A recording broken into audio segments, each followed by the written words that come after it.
اس پر عبادت ثقیل ہو جاتی ہے، مشکل ہو جاتی ہے، اس کی خواہشات اور شہوت بڑھ جاتی ہے۔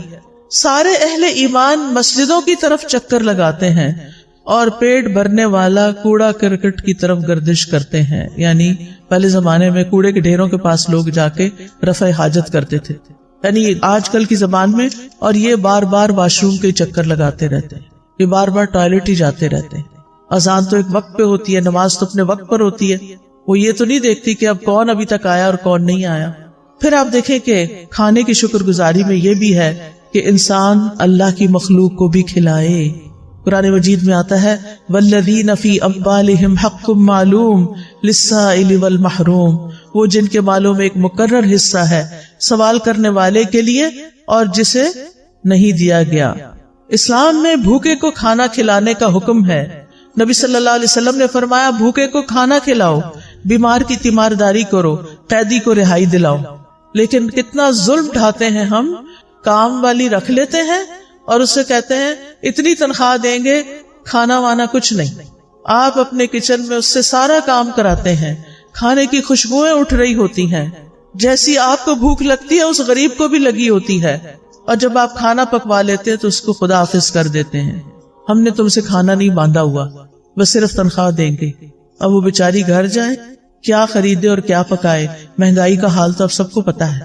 اگر اپنے ہی کھانے میں سے، جیسے نبی صلی اللہ علیہ وسلم نے فرمایا جو تمہارے لیے پکا کے لائے تو چند لقمے اس کو بھی اس میں سے کھلاؤ، اگر اس میں سے آپ اسے بھی دے دیتے ہیں، بٹھا کے کھلا دیتے ہیں، کتنا بڑا اجر کماتے ہیں۔ آپ کو گھر سے باہر جا کے صدقہ کرنے کی ضرورت نہیں پیش آئے گی اگر آپ گھر کے غریب ملازموں کو اچھا کھانے پینے کو دے دیتے ہیں۔ کیا حکم ہے؟ جو خود کھاؤ وہی ان کو کھلاؤ۔ کیا ہم اس پہ عمل کرتے؟ ان کا کھانا تو الگ بنتا ہے۔ اب آپ دیکھیں ایک کک جو کئی کھانے بنا کے آپ کے سامنے رکھ رہا ہے اور خود اپنے لیے دال بنا کے بیٹھ کے کھا رہا ہے، غریب، وہ آپ کے لیے دل میں کیسی محبت رکھے گا، اس کے دل میں کیسی کیسی تکلیف ہوگی کہ میں یہ سب کچھ صرف بنانے کے لیے، مجھے چکھنے کی بھی اجازت نہیں، اور میں اپنے سرونٹ کوارٹر میں جا کے دال ابال کے کھاؤں۔ کیسی کیسی زیادتیاں ہم کرتے ہیں۔ دوسرے کو کھانا کھلانا ایک مشکل کام ہے، انسان کے دل کے اندر بخل ہے، لیکن یہ تو کرنا ہی ہے کیونکہ اس میں اجر بہت زیادہ ہے۔ یہ انبیاء کی صفت ہے۔ قرآن مجید میں آتا ہے فَلَقْتَحَمَ الْعَقَبَةَ وَمَا أَدْرَاكَ مَا الْعَقَبَةُ فَكُّ رَقَبَةٍ أَوْ إِطْعَامٌ فِي يَوْمٍ ذِي مَسْغَبَةٍ۔ پھر وہ مشکل گھاٹی میں نہ گھسا۔ کیا ہے وہ مشکل گھاٹی؟ وہ گردن چھڑانا یا کسی بھوک والے دن میں کھانا کھلانا ہے۔ آج کل سردیاں ہیں نا، سردیوں میں بھوک زیادہ لگتی ہے، لیکن اس میں انسان کہتا ہے میرا کیا بنے گا جو اس کو بھی کھلایا بیچ میں سے، تو لہذا سارا اپنے لیے رکھ لو۔ یہ مشکل کام ہے کھلانا، لیکن جس کو اللہ توفیق دے اس کے لیے بڑا ہی حلاوت والا کام ہے، اس کو کھلا کے زیادہ مزہ آتا ہے۔ جب حضرت ابراہیم کے پاس فرشتے آئے تو انہوں نے کیا کیا؟ یہ نہیں پوچھا کہاں سے آئے ہو، اجنبی لوگ، لیکن چلے گئے اور کھانا لے کر آئے۔ نبی صلی اللہ علیہ وسلم نے عورتوں کو بھی نصیحت کی، مسلمان عورتوں، تم میں کوئی اپنی ہمسائی کے گھر بکری کے ایک پائے کا کھر بیچنے کو بھی حقیر نہ سمجھے، یعنی کھانا بنا کے یا بنانے سے پہلے اپنے ہمسایوں میں بھی تقسیم کیا کرو، کچھ نہ کچھ ان کو بھی بھیجا کرو، اس سے محبت بڑھتی ہے۔ جہنم میں جانے والے لوگوں کی جو خصوصیت سورۃ الحاقہ میں بتائی گئی وہ کیا ہے؟ انہ کان لا یؤمن باللہ العظیم ولا یحض علی طعام المسکین، کہ وہ اللہ بڑے عظمت والے پر ایمان نہیں رکھتا تھا اور نہ مسکین کو کھانا کھلانے کی ترغیب دیتا تھا۔ یعنی صرف خود کھلانا بھی کافی نہیں، اوروں کو بھی ترغیب دلانی ہے کہ وہ بھی کھلایا کرے۔ نبی صلی اللہ علیہ وسلم نے کیا حکم دیا تھا اپنے صحابہ کو کہ کھانے میں کیا کریں؟ پانی زیادہ ڈال لیں، شوربہ بنا لیں اور ہمسایوں کو یاد رکھیں۔ ابو درداء رضی اللہ عنہ اپنی بیوی کو مساکین کی وجہ سے زیادہ شوربہ بنانے کی ترغیب دیتے، اور لیٹلی آپ دیکھیں کہ ہم لوگوں کے کھانے کا سٹائل کیا ہو گیا ہے، شوربے والے کھانے تو غائب ہوتے جا رہے ہیں۔ اب ہم سب کی پسند کیا ہے؟ فرائیڈ یا روسٹ یا بنا ہوا کھانا، بس، جو معدے پہ ہضم کرنا بھی بڑا مشکل ہے۔ نہ ہم نے خود اپنے لیے فائدے کا کام کیا اور نہ دوسروں کو فائدہ پہنچایا۔ وہ کہتے تھے ہم نے ایمان لا کے آدھی زنجیر اتار پھینکی ہے، یعنی جہنم میں جانے والی، کیونکہ اس میں آتا نا کہ وہ کہا جائے گا کہ اس کو جہنم میں جکڑو زنجیروں میں، کیا ہم باقی بھی نہ اتار دیں، یعنی کھانا کھلا کے۔ پھر اسی طرح آپ دیکھیں بہت سے سلف صالحین اپنی افطاری کے کھانے میں دوسروں کو ساتھ کھلاتے تھے، عبداللہ بن عمر، داؤد تائی، مالک بن دینار اور احمد بن حنبل انہی لوگوں میں سے تھے۔ ابن عمر یتیموں اور مسکینوں کے ساتھ بیٹھ کے افطار کرتے۔ اگر انہیں یہ علم ہو جاتا کہ انہوں نے مساکین اور یتیموں کو نہیں کھلایا تو وہ افطاری کے وقت کھانا نہیں پھر کھاتے تھے کہ مسکینوں کو کیوں نہیں کھلایا۔ اور بعض ایسے بھی تھے جیسے حسن بصری اور عبداللہ بن مبارک کہ خود بھوکے بھی رہ لیتے لیکن دوسروں کو کھلاتے، کیونکہ یہ اللہ تعالیٰ کو بڑا ہی محبوب اور پسند ہے کہ انسان دوسروں کو کھلائے۔ نبی صلی اللہ علیہ وسلم نے فرمایا وہ لوگ اللہ تعالیٰ کو زیادہ پیارے ہیں جو لوگوں کے لیے زیادہ فائدے مند ہیں۔ اللہ کے نزدیک سب سے پسندیدہ اعمال یہ ہیں کسی مسلمان کو خوش کرنا، اس سے کوئی تکلیف دور کرنا، اس کا قرضہ ادا کر دینا، اس سے بھوک کو دور کر دینا۔ پھر کھانا کھلانا جو ہے یہ صدقہ ہے، صرف باہر والوں کو نہیں، گھر والوں کو بھی۔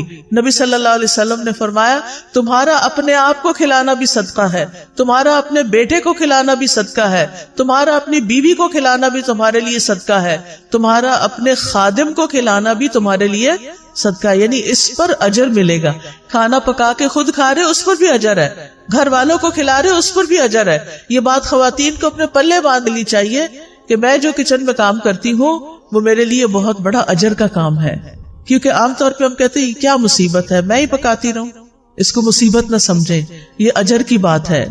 پھر اسی طرح کسی کو پانی کا ایک گھونٹ پلانا بھی صدقہ ہے، کھجور کا آدھا ٹکڑا دے کے بھی انسان جہنم سے بچ سکتا ہے۔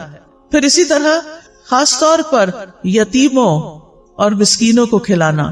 نبی صلی اللہ علیہ وسلم نے فرمایا جو شخص مسلمان ماں باپ کے کسی یتیم بچے کو اپنے کھانے اور پینے میں اس وقت تک شامل رکھتا ہے جب تک وہ اس کی مدد سے مستغنی نہیں ہو جاتا، یعنی خود کمانے نہیں لگ جاتا، تو اس کے لیے یقینی طور پر جنت واجب ہو جاتی ہے۔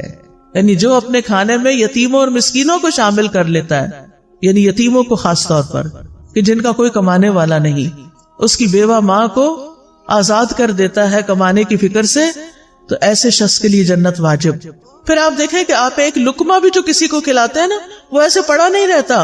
حدیث میں آتا ہے کہ اللہ سبحانہ و تعالیٰ تم میں سے ہر ایک کی کھجور اور لقمے کو اس طرح بڑھاتا ہے جیسے تم میں سے کوئی آدمی اپنے گھوڑے کے بچھیرے کو پالتا ہے، یہاں تک کہ ایک لقمہ احد پہاڑ جتنا ہو جائے گا، یعنی قیامت کے دن اتنا بڑا اس کا اجر آپ کے سامنے آئے گا۔ پھر اسی طرح رسول اللہ صلی اللہ علیہ وسلم نے فرمایا قیامت کے دن ہر شخص اپنے صدقے کے سائے میں ہوگا یہاں تک کہ لوگوں کے درمیان فیصلہ ہو جائے۔ یزید کہتے ہیں ابو الخیر کوئی دن ایسا نہیں جانے دیتے تھے جس میں کوئی چیز خواہ میٹھی روٹی یا پیاز یا اس طرح کی کوئی چیز صدقہ نہ کرے۔ جب گھر سے نکلتے تھے کچھ نہ کچھ کھانا لے کے نکلتے اور کسی نہ کسی کو کھلا دیتے تھے۔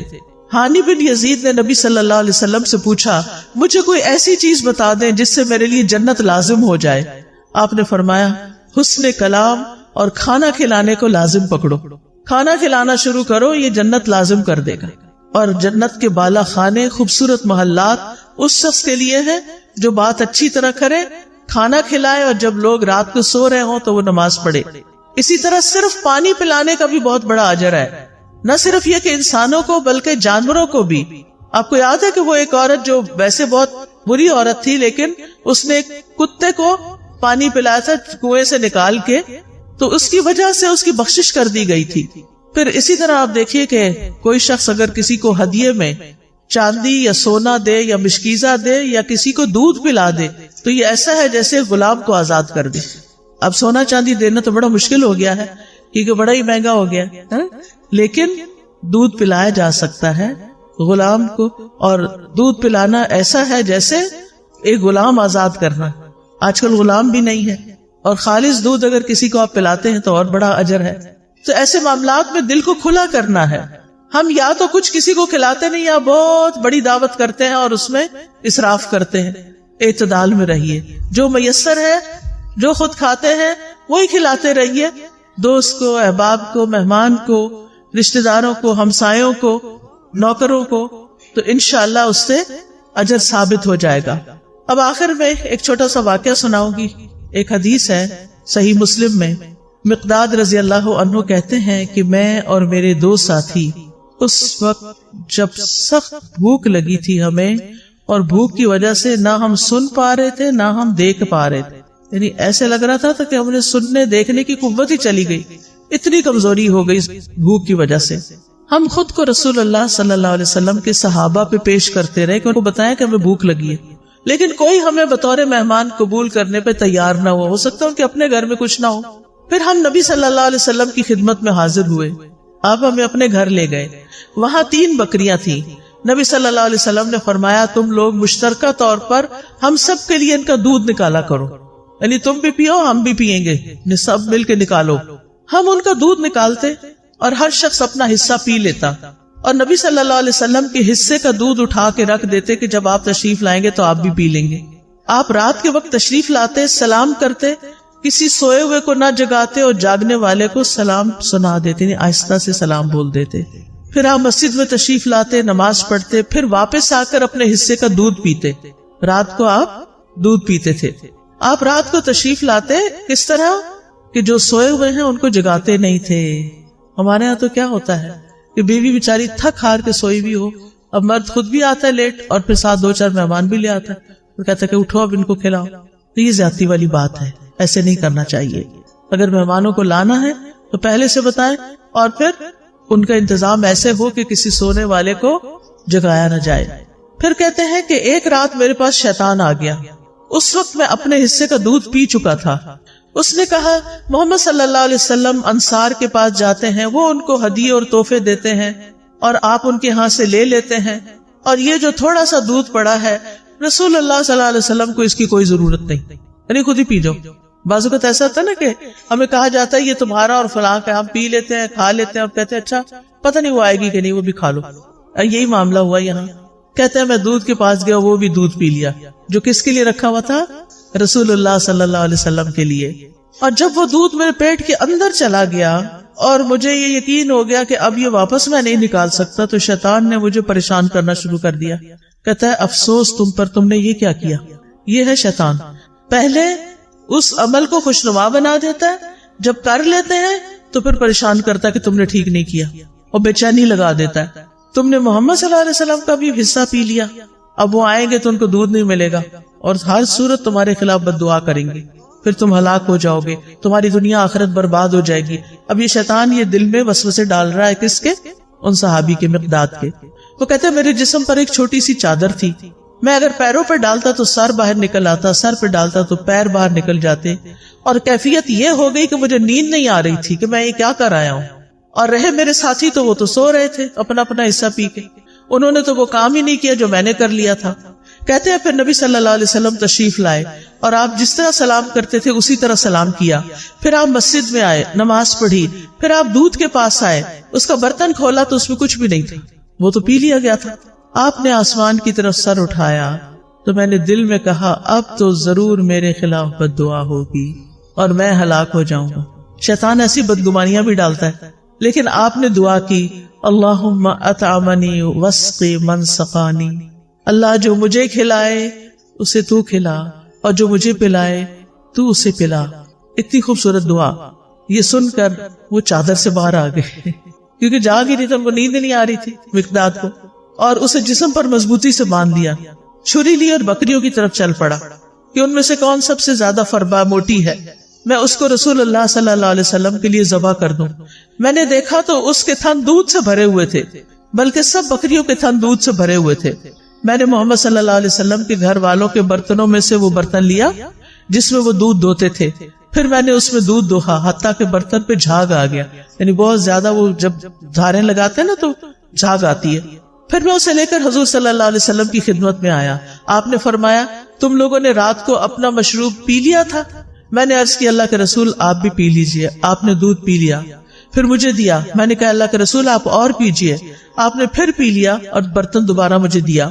جب میں نے جان لیا کہ رسول اللہ صلی اللہ علیہ وسلم سیر ہو چکے ہیں اور میں نے آپ کی دعا کو پا لیا ہے، یعنی یہ دعا تو مجھے لگی کہ اللہم اطعم من اطعمنی واسقی من سقانی، تو میں ہنسنے لگ گیا، ہنستے ہنستے زمین پہ گر گیا۔ آپ نے فرمایا مقداد یہ ایک بری خصلت ہے، یہ کوئی اچھا اخلاق نہیں ہے کہ ہنستے ہنستے نیچے گرو، کئی لوگ ایسے کرتے ہیں تو ایسا نہیں کرنا چاہیے۔ میں نے کہا اللہ کے رسول میرے ساتھ تو یہ معاملہ ہوا تھا آج اور میں نے اس طرح کیا۔ آپ نے فرمایا یہ دودھ اس وقت جو تمہیں ملا اللہ کی رحمت کے سوا کچھ نہ تھا، تم نے مجھے اس وقت کیوں نہ بتا دیا؟ ہم اپنے ساتھیوں کو بھی جگا دیتے اور وہ بھی اس رحمت میں سے اپنا حصہ پا لیتے۔ میں نے کہا اس ذات کی قسم جس نے آپ کو حق کے ساتھ بھیجا ہے، جب یہ دودھ آپ نے پی لیا اور آپ کے ساتھ میں نے بھی پی لیا تو اب مجھے کوئی پرواہ نہیں کہ کس نے پیا اور کس نے نہیں پیا، بس میرا کنسرن یہی تھا۔ تو اس حدیث سے کچھ باتیں پتہ چلتی ہیں۔ سب سے پہلی بات تو یہ کہ نبی صلی اللہ علیہ وسلم بھوکے، بے سہارا، بے آسرا لوگوں کو اپنے گھر لے آتے تھے، اپنے پاس پناہ دیتے تھے، ان کا خیال رکھتے تھے۔ دوسری بات یہ کہ یہ حدیث نبوت کے دلائل میں سے ایک دلیل ہے۔ تیسری بات یہ کہ جب آپ دیر سے بھی رات کو آتے گھر تو سلام کیا کرتے تھے، جو جاگ رہا ہوتا سن لیتا اور جو سونے والا ہوتا وہ ڈسٹرب نہیں ہوتا تھا۔ اس سے پتہ چلتا ہے کہ آپ سونے والے کی نیند کا خیال رکھتے تھے، اور ہمیں بھی رکھنا چاہیے۔ پھر اسی طرح شیطان دوسروں کے حصے کو خوشنما بنا کے دکھاتا ہے اور اس کو استعمال کرنے کی ترغیب دیتا ہے، اور شیطان مومن کو پریشان اور مایوس کرتا ہے۔ پھر نبی صلی اللہ علیہ وسلم کا عمدہ اخلاق بھی پتہ چلتا ہے کہ کس طرح آپ نے چشم پوشی کی، صبر سے کام لیا، اور کس طرح آپ نے دعا کی۔ اپنا حصہ نہیں ملا تو دعا کر لی۔ اگر کبھی یہ ہو ہمارے ساتھ کہ ہمارا کوئی بہن بھائی ہمارا کوئی حصہ کھا پی جائے، ہم کیا کریں گے؟ دعا دیں گے یا لڑائی ڈال دیں گے؟ آئندہ سے کیا کریں گے؟ لڑائی نہیں کریں گے بلکہ دعا دیں گے۔ نبی صلی اللہ علیہ وسلم کھانا کھلانے والے کو بھی دعا دیا کرتے تھے۔ ابن قیم لکھتے کہ آپ کی صفات میں سے یہ بات تھی، آپ کے اخلاق میں سے بھی، کہ جب کسی کے پاس کچھ کھاتے تو وہاں سے نکلتے نہیں تھے جب تک ان کے لیے دعا نہ کر دیں۔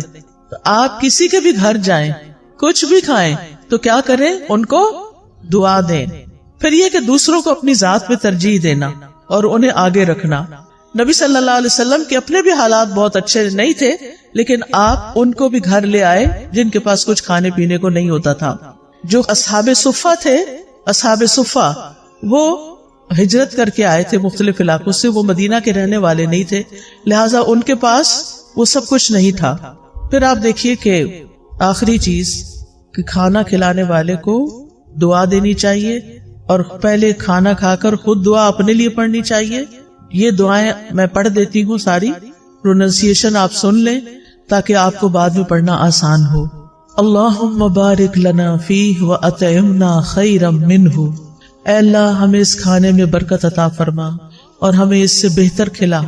الحمدللہ الذی اطعم وسقا وسوغہ وجعل لہ مخرجا، تمام تعریفیں اللہ کے لیے ہیں جس نے کھلایا پلایا اور اسے جسم میں پیوست کیا اور اس کے نکلنے کی راہ بنائی۔ الحمدللہ کثیرا طیبا مبارکا فی غیر مکفی ولا مودع ولا مستغنا عنہ ربنا، سب تعریف اللہ کے لیے ہے جو پاکیزہ ہے، کثیر ہے، مبارک ہے۔ اس کھانے کو ہم کافی نہیں سمجھتے اور نہ اس کو چھوڑتے ہیں، اے ہمارے رب، نہ ہم اس سے بے پرواہ ہو سکتے ہیں۔ یعنی یہ نہیں کہ یہ آخری دفعہ ہے اور یہی کافی ہے، یہ کافی نہیں ہے، آئندہ بھی کھانا ہے ہمیں۔ اللہم اطعمت واسقیت واغنیت واقنیت وہدیت واحییت فلک الحمد علی ما اعطیت، اے اللہ تو نے ہی کھلایا، تو نے ہی پلایا، تو ہی غنی کرتا ہے، تو ہی فقیر کرتا ہے، تو نے ہدایت دی، تو نے ہی زندگی عطا فرمائی، بس جو تو نے عطا کیا اس پر تیری ہی تعریف ہے۔ پھر پچھلے سارے گناہوں کو معاف کرنے والی دعا ہے۔ رسول اللہ صلی اللہ علیہ وسلم نے فرمایا جو کھانا کھا کے یوں کہے الحمدللہ الذی اطعمنی ھذا ورزقنیہ من غیر حول منی ولا قوہ، اس اللہ کا شکر جس نے مجھے یہ کھانا کھلایا اور مجھے رزق عطا فرمایا جس میں میری قوت اور کوئی طاقت شامل نہیں۔ پھر اسی طرح ایک اور دعا ہے، ابن عباس فرماتے ہیں کہ رسول اللہ صلی اللہ علیہ وسلم نے فرمایا جسے اللہ تعالیٰ کوئی بھی کھانا کھلائے وہ یوں کہے اللہم بارک لنا فیہ وارزقنا خیرا منہ، اے اللہ ہمیں اس میں برکت عطا فرما اور ہمیں اس سے بہتر عطا فرما۔ جب دودھ پیتے تو کیا پڑھتے؟ اللہم بارک لنا فیہ وزدنا منہ، اے اللہ ہمارے اس دودھ میں ہمیں برکت عطا کر اور ہمیں اس سے زیادہ عطا کر۔ ابو ہریرہ رضی اللہ عنہ کھانا کھانے کے بعد کس طرح شکر ادا کرتے تھے؟ وہ کہتے ہیں ابو ہریرہ نے حمید سے کہا میری والدہ کے پاس جاؤ، ان کو سلام کہو اور کہو آپ کا بیٹا آپ کو سلام دے رہا ہے اور کہتا ہے ہمیں کچھ کھانا کھلائیں۔ اس پر ان کی والدہ نے جو کی 3 روٹیاں اور زیتون کا تیل جو ہے اور نمک رکابی میں رکھا اسے اپنے سر پہ رکھ لیا اور ان کے پاس لے کر یہ چلے گئے. پھر جب میں نے ان لوگوں کے سامنے کھانا رکھا تو ابو ہریرہ نے کہا یہ تو بہت بڑی چیز ہے. الحمدللہ الذی اشبعنا من الخیر. سب تعریف اللہ کے لیے ہے جس نے ہمارا پیٹ روٹی سے بھرا. یعنی ہمارا کھانا 2 سیاہ رنگ یعنی کھجور اور پانی کے سوا کچھ نہ تھا، تو جب روٹی ملتی تھی تو وہ بہت بڑی نعمت سمجھتے تھے اس کو. پھر شدت بھوک کے وقت کی دعا ہے. اس سے پہلے ایک اور دعا ہے الحمدللہ الذی ہدانا واطعمنا وسقانا ونعمنا. اللہ اکبر. اللہم الفتنا نعمتک بکل شر اصبحنا منها وامسینا بکل خیر فنسألک تمامها وشکرها لا خیر الا خیرک ولا الہ غیرک الہ الصالحین ورب العالمین. الحمدللہ ولا الہ الا اللہ ما شاء اللہ ولا قوة الا باللہ. اللہم بارک لنا فیما رزقتنا وقنا عذاب النار. اس کا ترجمہ ہے سب تعریف اللہ کے لیے ہے جس نے ہمیں ہدایت دی. ہدایت کھانے پینے سے بھی زیادہ قیمتی چیز ہے. ہمیں کھلایا اور ہمیں پلایا، ہمیں نعمتیں عطا فرمائیں. اللہ سب سے بڑا ہے. اے اللہ تیری نعمت اس وقت آئی جب ہم شر میں پھنسے ہوئے تھے. ہم نے اس نعمت کی وجہ سے ہر طرح کی خیر کے ساتھ صبح کی اور شام کی. بس ہم تجھ سے اس نعمت کے مکمل ہونے کا اور اس کے شکر ادا کرنے کا سوال کرتے ہیں. تیری خیر کے سوا کوئی خیر نہیں، تیرے سوا کوئی معبود نہیں. اے الہ الصالحین، سارے جہانوں کے رب، سب تعریف اللہ کے لیے ہے اور اللہ کے سوا کوئی معبود نہیں. جو چاہتا ہے وہی ہوتا ہے، کسی میں طاقت نہیں سوائے اللہ کے. اے اللہ جو رزق تو ہمیں دے اس میں برکت دے اور ہمیں آگ کے عذاب سے بچا لے. اور اسی طرح حضرت عائشہ فرماتی ہے کہ نبی صلی اللہ علیہ وسلم رات کو بھوک کی وجہ سے کروٹیں بدلتے تھے اور یہ دعا پڑھتے لا الہ الا اللہ الواحد القہار رب السماوات والارض وما بینہما العزیز الغفار. نہیں ہے کوئی معبود برحق مگر اللہ جو اکیلا اور زبردست ہے، آسمانوں اور زمین اور ان دونوں کے درمیان والی تمام چیزوں کا رب ہے. وہ غالب اور بہت بخشنے والا ہے. پھر اگر کوئی آپ کو کھانا کھلائے تو آپ کیا دعا کریں؟ اللہم اطعم من اطعمنی واسق من سقانی. اللہ جو مجھے کھلائے تو اسے کھلا اور جو مجھے پلائے تو اس کو پلا. ہمارا کیا کھلانا اور ہمارا کیا پلانا، جو اللہ کھلائے گا اس کا تو کوئی میچ ہی نہیں. پھر اسی طرح کھانا کھلانے والے کے رزق میں برکت کی دعا کرنی چاہیے کہ اللہ تعالیٰ اس کو برکتیں عطا کر. اور پھر ایک اور دعا ہے افطر عندک الصائمون طعامکم الابرار وصلت علیکم الملائکہ. تمہارے ہاں روزہ افطار کیا کریں نیک لوگ، وہ تمہارے کھانا کھایا کریں اور فرشتے تمہارے لیے دعائیں کریں. تو یہ ہے کھانا کھلانے سے متعلق ہمارے دین کی رہنمائی